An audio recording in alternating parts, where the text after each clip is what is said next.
Okay. One of the original haters is here. I mean, I think the inventor of hatred. That's what the media would have you believe. Yes, he invented hatred. Patrick Buchanan is here. And he's got one. You think my books are spooky? You think I'm scary? Look at this one. Suicide of a Superpower. Okay, I don't know if I want to read this one, Pat.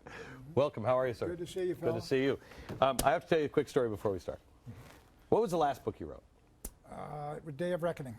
No, the last one was Hitler, Churchill, Hitler, and the Unnecessary War. Okay, I read that. Right.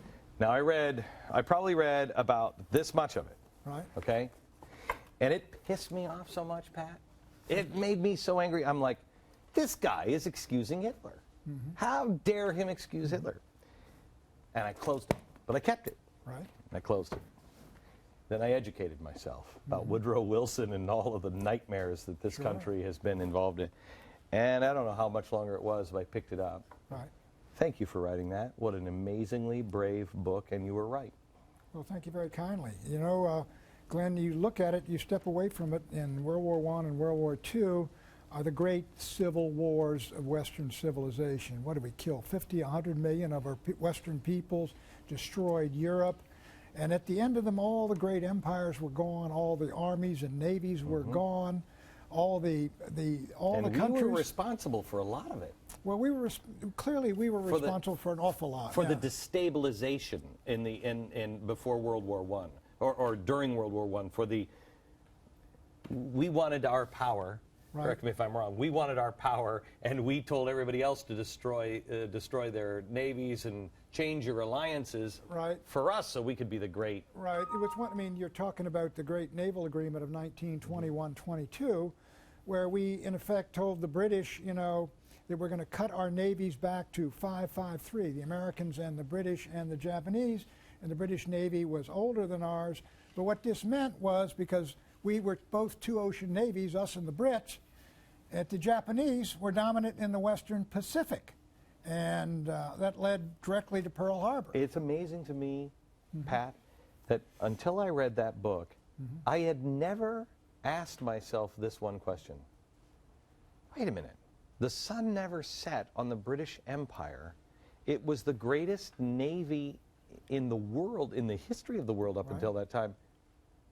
Why were they begging us for ships right before World War II? Well, because I never asked that question. Well, that's the great Winston Churchill's partly responsible for that. I know. The British disarmament, they had the 10-year rule. They said, if we're not going to have a war for 10 years, then we don't need to build up our military, and we can go along, and everything got older and older and older, their weapons and all the rest of it. And they maintained this Churchillian 10-year rule, but all of a sudden when the Germans began to rise, they're far, far behind. And some of the foolish things they did leading up to that, I mean, given that war guarantee to Poland, they had no intention of defending Poland or running to their rescue. They didn't have the ability to save the Poles. They misled the Poles, in effect, to stand up to Stalin and Hitler, and we're by your side. And the war starts, and the British bombers head for Germany and drop leaflets. And so just the follies. I mean, the British are heroic people. Churchill was a great war leader. But when you take a look at the diplomatic blunders all the way up, leading them into World War I, an unnecessary war, and into World War II, which I think could have been it could have been avoided. Oh, yeah. This is not to say... Have you read In the Garden of Beast? I have not. I understand it is... Is that about the Dodds? Yeah. Okay, it's about the ambassador and his daughter in the Garden of Beasts. It's about Berlin. It is absolutely phenomenal, Pat. And it is, it says over and over again to you as you're reading it, this could have been avoided. All you had to do is stop it right here, right here, right here. I just started reading another book called The Woman Who Shot Mussolini. Same story. Could have been stopped over and over and over again. All people have to do is pay attention, and they're refusing to again. Do you agree with me? That there's a chance to stop what we're, maybe we're past that point. I wonder if let's take, well, let me talk about the book in terms of the demographic winter of the West. all these great Western empires ruled the whole world in 1905 and 1920. The Germans and the Italians, or the Germans and the Austrians were out. But now there's not a single European nation that has a birth rate that will keep it alive in its present form to the end of the century, except for one, Muslim Albania. The United States, the native-born population is stagnant. It's not growing. It's aging. And what is the tripping point, though? Is it 1.8 or 2 point something where no society has ever returned? There's been a few where it's reversed itself, but never after a certain point. Well, it comes down to 2.1 children per woman is what you need for zero population growth. Right. And there's not almost every single European country and the native-born Americans have been below that for 35 years. Since around I would say 1975, and Japan has been below that almost since the end of the baby boom, which ended earlier. They're going to lose 25 million Japanese between now and 2050. Do you think it's a coincidence that this whole sustainability, the whole population explosion that's tied in with the left and the progressives and all of this stuff, that's been preached to us over and over and over and over again? And it's been accepted by an awful lot of people. That's exactly right. But you take a look at the Muslim populations and the Arab populations, they are burgeoning. Yeah. They are growing enormously. I think Africa is going to add 1 billion people in the next 40 years. Russia will lose 25 million and be down almost about the same level as Turkey. I remember when we were growing up, it was, China, India, the Soviet Union, and the United States, the 4 largest countries in terms of population. Russia won't even be near the top 10 in that. And I think Russia, they're going to lose all of Siberia and the Russian Far East to China.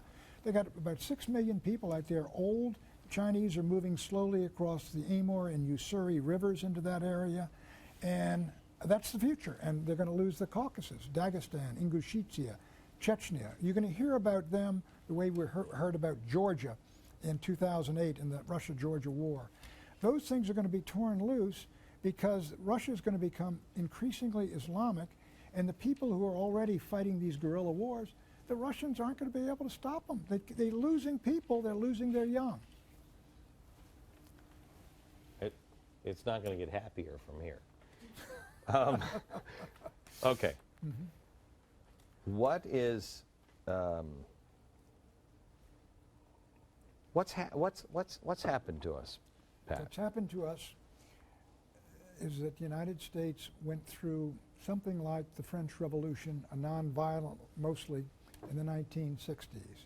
There was a transvaluation of all values. There was a moral, cultural, social, political revolution. The anti-war movement turned a lot of people, kids, anti-American almost, that America was no longer the great country that defended freedom. If we weren't doing that, Ho Chi Minh, the NLF is going to win. I'm in the White House and they're carrying placards saying that, placards with America spelled with a K. And so that's one thing. There was that took hold. The moral revolution is basically, they said to take your 10 commandments and you know what you can do with them. The Woodstock values, the Woodstock generation. And that now, as they've converted almost half the nation there. You can take politically, the Great Society, those programs. When in 1965 nobody was on food stamps, or 1964 nobody's on food stamps, it didn't exist. Now there are 47 million people on food stamps at a cost of $77 billion a year. That's one item in the Great Society, and this is why. People say that, Herbert Hoover, they talk about him. When he left office, federal government spending 4% of GDP. 4%? Cactus Jack Garner, the vice presidential nominee, says, Hoover is leading us right down the road to socialism.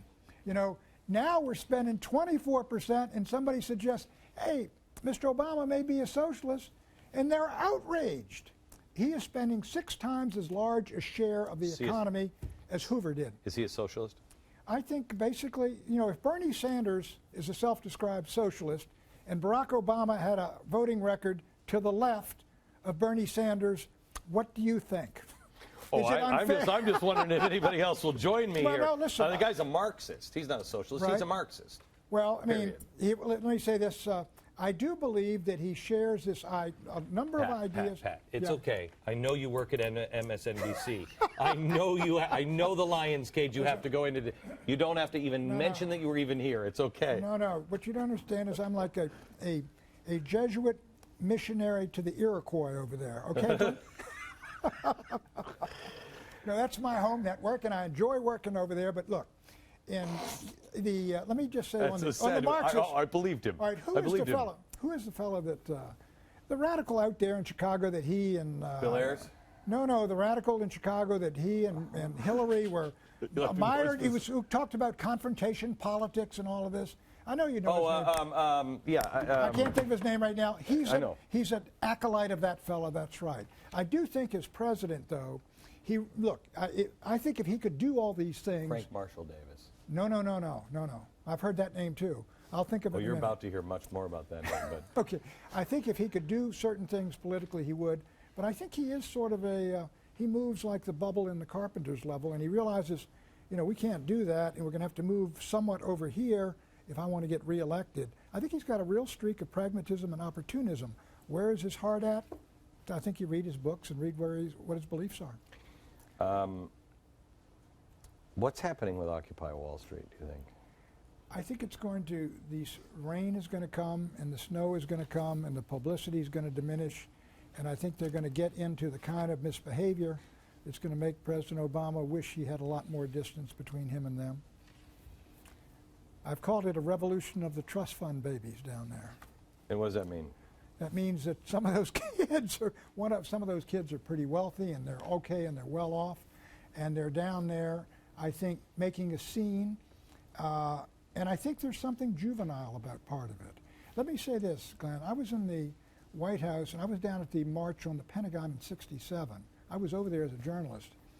And the front line of those kids over there in '67 at the Pentagon, they rushed the MPs, and they fought with them, and they were very tough revolutionaries. The front lines were. They had about, Norman Mailer's crowd was all down there.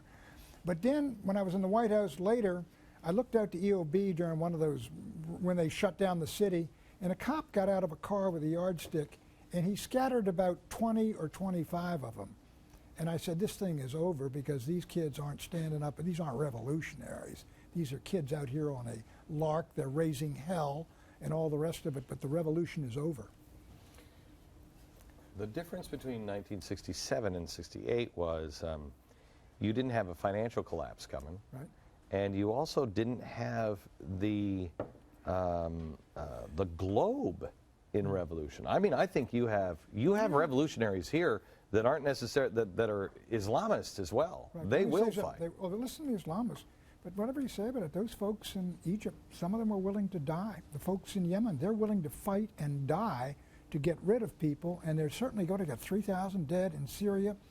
I don't see that yet. Certainly, I don't see it at the the Wall Street, the other crowds. They're fighting a little bit with cops and all the rest of it. I don't see that as. I don't think that is necessarily the goal, really. Even I think it's top down, bottom up, inside out philosophy of get the bottom to rise up so the top can come down. I mean, I think we're fundamentally. When the president says we're going to fundamentally transform the United States of America and then the world, he means it. Yeah, but I don't think he's going to be able to do it. He can't even get through his own Senate. I agree with you. Look, you got half the folks in the country now. He'll do it by executive order. Well, he may not be around in 2013. Who's going to replace him in 2012? I think the country's fed up with Barack Obama. I think a lot of people have concluded, even those who feel this is not a bad man, he's trying his best, they say he just couldn't do it. We picked somebody who had all that hope, and it hasn't been realized. The independents are saying we're looking for somebody else. Frankly, Glenn, I don't think this country, I think if we get Barack Obama in for 4 more years, and you got the Republican House, and they're at each other ideologically and politically the way they are now, and we're in gridlock, I think we're Greece. I think, except for Greece can't print its own money, and that's how I think the United States will float its way out one day. You hear Paul Krugman, we need inflation of 4%, and that fellow Rogoff, he says 6% inflation will get things rolling. Sure, you could take everybody's cash and destroy the value of it, and you're off. We're in the Weimar moment. You're not there yet, but that's exactly what you're risking. Yeah, that's what happened with the Weimar moment is everybody said, well, no, we're going to be reasonable. We're only going to go to those. At some point, you can't stop. Right. You can't pop that clutch out at the right time. And what happened in the year of Weimar, the hyperinflation 1923, a fellow down in Munich says now's the time for a putsch, the beer hall putsch. And I do think this. I think the country, there's one sense in which the Wall Street folks are right. There was an awful lot of speculation and stupidity on the part of these super rich people and these banks, and they got in trouble and they wailed, and they were all bailed out to the tune of hundreds of billions of dollars, and then they're happy again, and the stocks are going up, and the trading is going on, and the bonuses are back. And meanwhile, middle America, they got unemployment at 14 million unemployed, and probably 10 million more underemployed. And if there's anger out there, I think that's where you get the agreement with the Wall Street occupiers. But I do think this. Americans don't like what the anti-war movement and what the demonstrators did in the 1960s and 70s. That's why Richard Nixon won 49 states. Okay.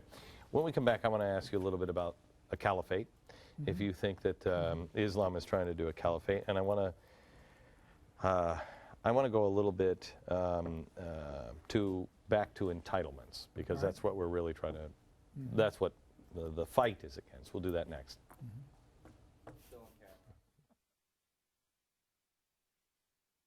Back with Pat Buchanan, author of Suicide of a Superpower.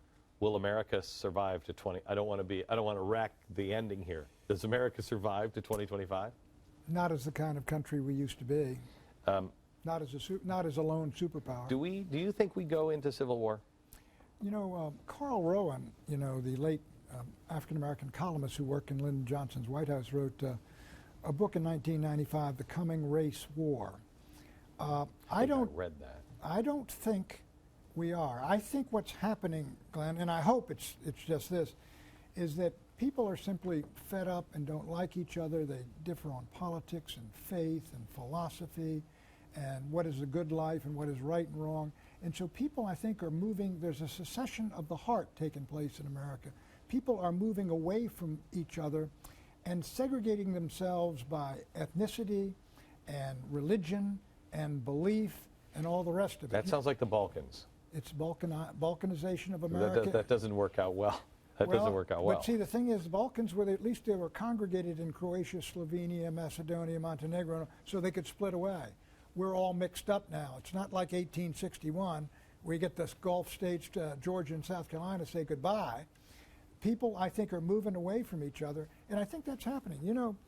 Eric Holder, you remember his Nation of Cowards speech? Yeah. Say, we're all cowards because we won't discuss race. Well, in that book, yes, we will. I do discuss it, of course, and they call you all kinds of names when you do. But he had a good point when he said, look, this country seems to be, once you get away from the workplace, as segregated as it was in the 1950s. And Orlando Patterson, African-American scholar up at Harvard, said the same thing. He's quoted in there. I think Gene Robinson said, the Washington Post, who's with me sometimes on Morning Joe, he talks about the 4 different African-American communities that are separating from each other and really have very little to do with each other. So I think Balkanization is exactly the right word. So then where do we go from there? I mean, because the Balkanization, you don't have people who even agree.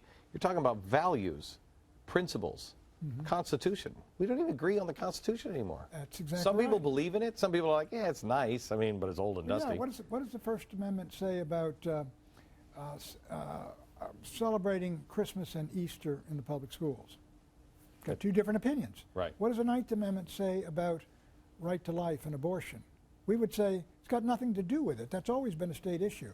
Supreme Court says the Ninth Amendment says every woman in America has got a right to abort her child. So on the Constitution, what does the 14th Amendment say about affirmative action, racial preferences, and to advance minorities? And some of us would say, well, you can't do that. You can't discriminate against anybody on the basis of race. You have a president who says that it's FDR, and Cass Sunstein is a big FDR, right. of the FDR, charter of negative liberties as opposed to a charter of positive liberties, the Bill of Rights, the Bill of Responsibilities. I mean, that's what the president believes here. I mean, you're flipping the Constitution upside down. Right. So how do you? We have nothing that connects us anymore. Right. Exactly. We have nothing. This is the point of the book. We agree less and less and less. And what does a couple do? A married couple, if every time they come home at night they're arguing and fighting over this, after a while they say, look, this is not a good life for either of us. Let us go our separate ways. And people are going and dwelling apart. Well, I'm moving to Texas.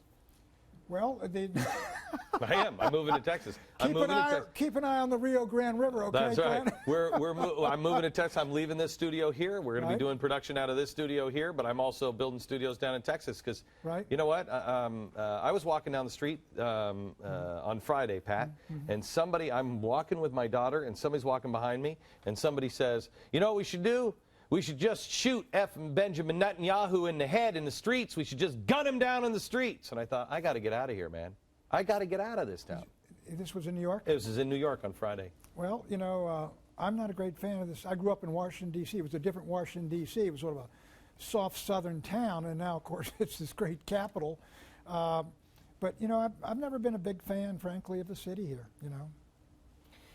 Well, I've always loved New York, but the city's not a big fan of me either. Yeah, no, it's not a big fan of mine either. Okay, Muslims trying to create a caliphate?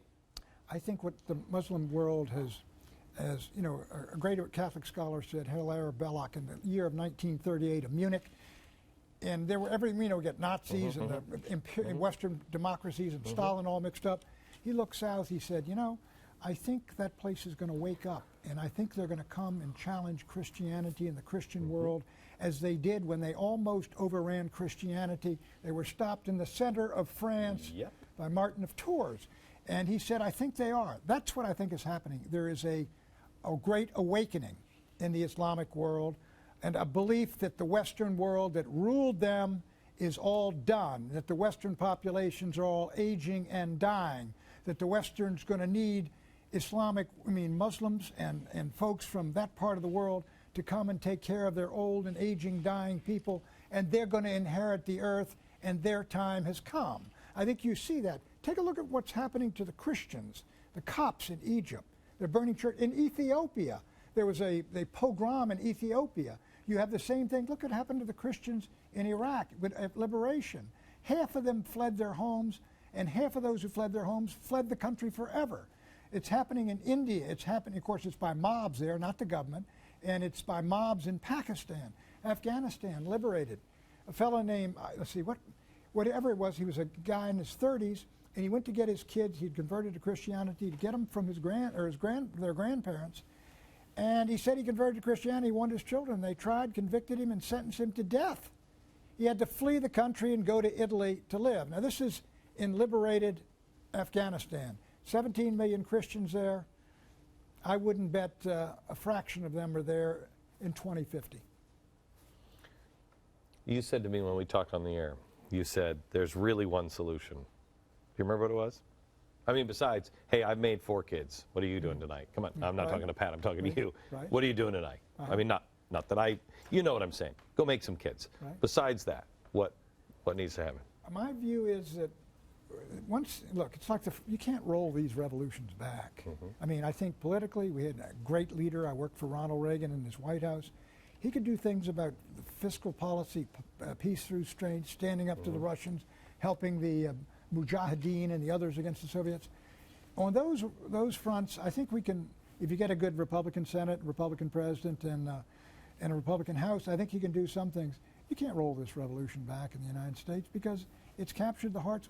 This is a Gramscian revolution. Antonio Gramsci was the real Marxist, the communist, who was the most successful of them all. He went to the Soviet Union and he looked at Lenin and Stalin's state and he said, they may have all the power in the world, these guys. This thing ain't working. The people hate them.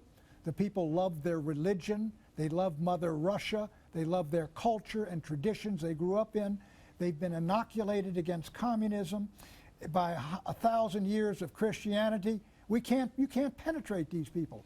What we got to do is we've got to grind this Christian beliefs and values and traditions out of the soul of Western man.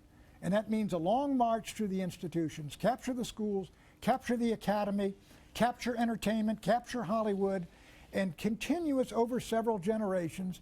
And we will create a generation which will accept Marxism, communism, a transvaluation of all values, what Nietzsche talked about. And that's what happened, and the revolution was. And we can't roll it back. Good night, everybody. Look, here's the thing. I agree with you. But let me just say this. Go ahead. What would it take to roll it back? I think of John Wesley or Paul of Tarsus. I think I mentioned that to you on the radio. Yep. And I tell you, Pat, I have looked at this, not as long as you have, but I have looked at this and slept very little in the last 7 or 8 years. Really haven't slept very much in the last 3 or 4 because I've been trying to catch up on all the hard work that you've done your whole life. I sat around on my big butt and didn't do much, and I educated myself in the last few years. And I have prayed and tried real hard to come up with an answer, and the only answer is another Great Awakening, third Great Awakening. And America, I'm going to be down on Sunday in San Antonio, speaking at an anniversary with John Hagee. He's got an anniversary, a 30th anniversary or something on Sunday, and I'm going to make an announcement on Sunday. My apologies, John, but I'm going to make an announcement on Sunday, and we're going to fix this. We're not going to. I don't think we make it in the way we are. I don't think when all is said and done, America resembles the America that we grew up in. But we don't lose who we are. You know, I think it may be Charles Murray said, America's going to exist, just maybe not in the United States. And I thought it was pretty profound in a way. I mean, America exists. America exists in the hearts of Americans. It really does. And there are wonderful, good people all over this country. You know, when I ran in the 90s 3 times, and you'd work the fence and everything, walk along, and people would grab your hand and they would say, the one thing they got you to say, they said more often than anything else, Pat, what happened to the country we grew up in? What happened to the country we grew up in? And progressives. Progressives. Is that what the liberals call themselves now? Yes, it is. Yes, it is. They changed their name because nobody likes liberals anymore, so they changed it to progressives. So, well, you know, as I say, it's these revolutions too, and these some of these irreversible things, and you just deal with you got to deal with the world as it is. And the world, and the kids are growing up, didn't grow up in the 50s. And they're growing up in this, and they say, well, this is normal, natural, and what's going on in the campuses. And you know, that's the way it's always been, isn't it? No. And I think people are, I think there's still stock. I think there is too. There's still good stock in America. And you get some young kids. I see some young, you know, some of these young conservatives got a tremendous amount of fight in them, the way we had when I was at the... It's different. You know, it's one thing when you are the counterculture. The conservatives and the people who actually believe in the Constitution are now the counterculture. Exactly. As soon as you teach them to be... You know, I've been writing this book in my head for a while. I don't know if I'll ever write it, but it's about America in 2050. And I just laughed at myself when I first had this idea, because someday Thomas Jefferson and George Washington going to be subversives. Right now they're not cool, nobody cares. Right. They'll be subversives again. They'll be people, kids will want to read them because there'll be these ideas that, my gosh. All it has to happen is for it to become the counterculture. And that's when all of a sudden people fight for that. What do you mean? They will all stand up and fight. They will fight for no. First they'll try to seek out the information, and read it and learn it, just like they some have done with Marx. And you know what, Pat? I mean, I think you agree with the same thing. you'll never stomp the American spirit out. There will always, you can't put, just like you can't put revolution back in a bottle, Right. you can't put freedom from Right. Americans. You can't put that freedom back in a bottle. You can't say. I think that you're right. You're right. As I was talking about the Russian people, you look at what they were under for 70 years. Yeah. And they did rise up, and they're trying to move back to the religion that they had. Yeah. That was exterminated. You know, these people Yeah. were shot, put in prison, and gulags, and all the rest of it. And a lot of the Russians maintain that. And there's a lot of good people over there, obviously heroic, Right. genuinely heroic people. And I think you got an awful lot of heroic Americans. I think you're right. And there's a lot of Americans. I think that when a government pushes them too far, I think they'll make a serious mistake. Pat Buchanan, thank you, sir. Thank you very much, my friend. Appreciate it. Appreciate it. The name of the book is Suicide of a Superpower, Will America Survive to 2025? First thing you have to do is know what the problem is. He's laid it out pretty well. Thanks for being a part of the program. Thank you.